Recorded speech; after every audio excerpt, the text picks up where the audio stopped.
Hey, so join us for the art of prospecting on the Local Connection today. Come and see what we can tell you about how you can grow your business. Let's get into it. Welcome to the Local Connection with the Givlin Gals, joining forces with my amazing mother to bring you illuminating interviews and invaluable marketing insights. Get ready to ignite your business with the Local Connection. Hey, welcome back to another great Givlin Gals connection. We want to talk to you today about finding the right client, because we know you open a business and we know you're really passionate about what you do. And we know you really, really love all the people that you want to talk to, and you can spend a lot of time talking to people, but can you really help everybody all the time? Victoria, how would you say is the best way to go out and find people in the first place?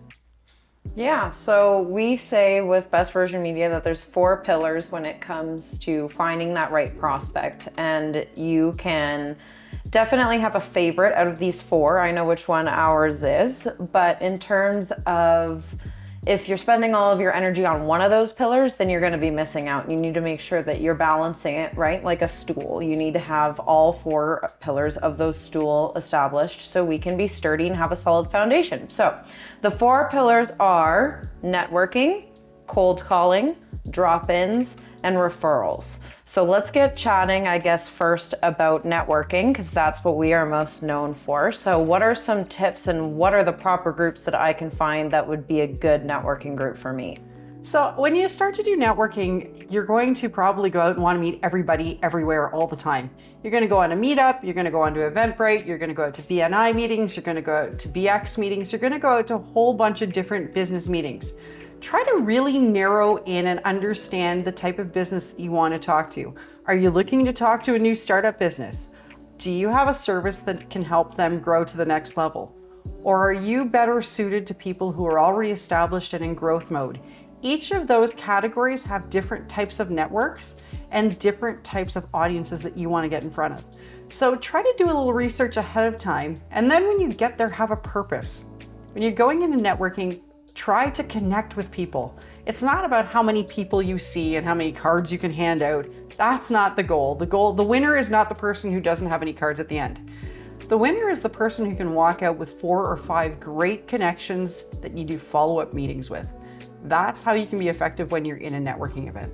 Yep, they say that the work and the networking happens after the networking, because that's the purpose, is you got to know each other on a surface level. So let's dig a little bit deeper and get to learn more about them.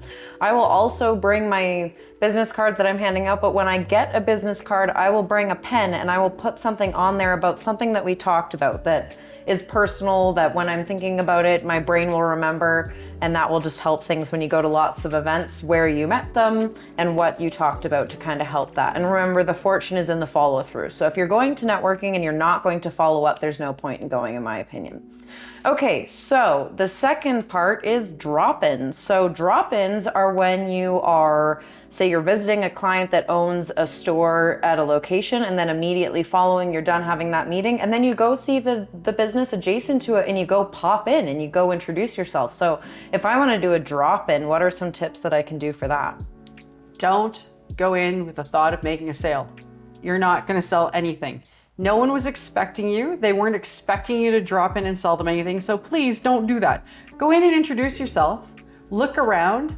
See why this area has appeal for you. Look at the store, look at the environment, see what really grabs your attention. Speak to that and ask for the right person to talk to. Have no expectation of talking to that person when you go in. If they're there, great. Take a second or two to introduce yourself. Let them know what you do, but tell them, hey, I know you were not expecting me. Could we set up a time in the future for us to sit down and have a conversation? I'd love to learn more about your business. It has nothing to do with what you think you're going to sell, offer, or give. It has everything to do with what you can learn about them.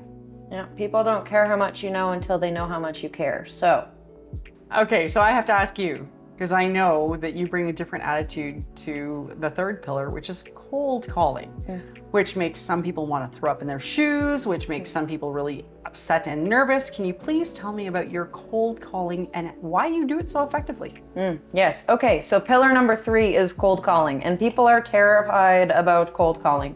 And I understand, trust me, if you sound like the duct cleaner, It's not gonna work.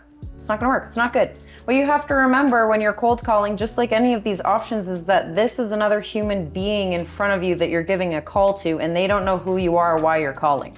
So typically we're gonna be calling and we're gonna be getting an assistant. We're gonna be getting an associate that's doing the admin work, and that's great. And we just wanna start building a relationship with that person. So treating them like a human being. Hello, how are you? What's your name? I was wondering if you could help me. Could you point me in the right direction to the owner? If you go on Google or Facebook or LinkedIn and you search the business that you're looking for, you'll often find the business owner's name. So then they believe that you know them. At least you've done your research. So they will typically be like, oh, they're not available in the office right now, or is there something that I can do? And that's perfect. So you can ask for that information. Is there a better time that I could call back that they might be available? I understand that they're very busy, not a problem. And these sorts of things really help you moving in the right direction.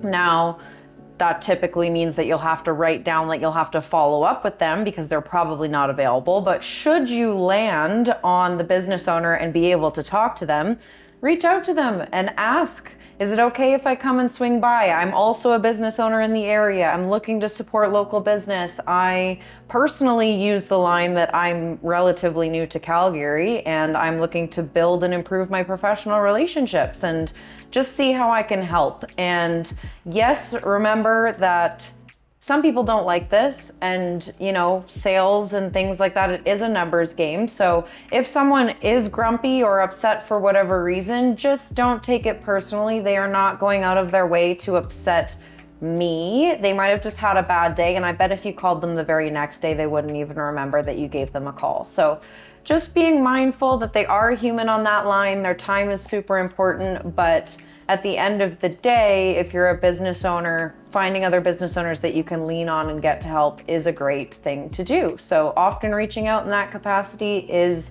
a really good offering, even if you're like, hey, can I just pop by and talk for 15 minutes to just learn a little bit about you in the next couple days, and then I'll get out of your hair. And if you'd like to continue the conversation, we can. And if not, no pressure. And I find that is typically helping move a cold to a warm call. Or there's the fourth pillar, which is referrals. So tell us about referrals. How do we find a good referral? Well, I can tell you, you don't take a pen and paper and shove a book in front of somebody and say, can you give me 5 names of people you know? Don't do that. I wouldn't do it. If you came up to me and said, can you tell me 5 people you know? I know a lot more than 5 people, but it just feels weird. But if I ask you instead, hey, can you please introduce me? Who's your favorite dentist? Who's your favorite hairdresser? Who's your favorite auto mechanic? We all have services that we use every single day that we're really proud to talk about. In those cases, getting an introduction to those people feels natural. There are also services that you personally might want to use. So again, it doesn't sound like you're trying to sell anybody anything. The day you sound like the person that is trying to constantly sell is the day you're going to run into your biggest problem with people wanting to help you. But if you genuinely ask from the perspective of, could you please help me? What is your favorite? Who do you enjoy talking to and working with? People are more than happy to help you out because they're proud of the people that they work with and they want to give referrals. So please don't come in like you're selling a used timeshare. That's not what we're looking for. We're not selling used timeshares. We're not selling cars. We're not selling old bald tires. We are trying to get connected. As Victoria pointed out earlier, we're trying to build community, build connection, because at the end of the day, it's not about the one-time sale where you hit and run. It's all about the long-term relationship that you build. Any other final suggestions you can give to people?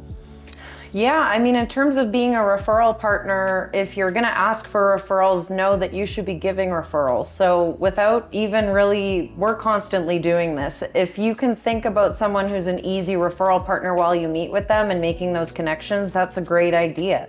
If someone is a plumber, then perhaps they wanna talk to a general contractor or someone who specializes in bathroom tile. These are just things that make a lot of sense, that be wary and be thinking about how you can help. That's how sales make the most impact.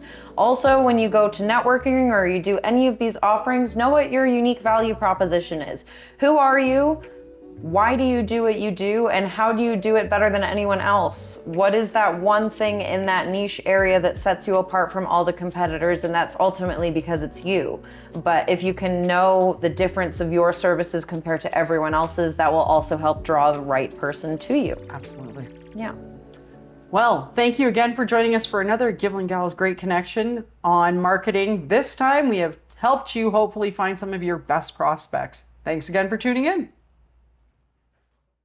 Thanks for tuning in for another episode of The Local Connection, reminding you that success is just a strategy away. Stay tuned for more actionable insights on The Local Connection. Until next time, thrive in your marketing endeavors.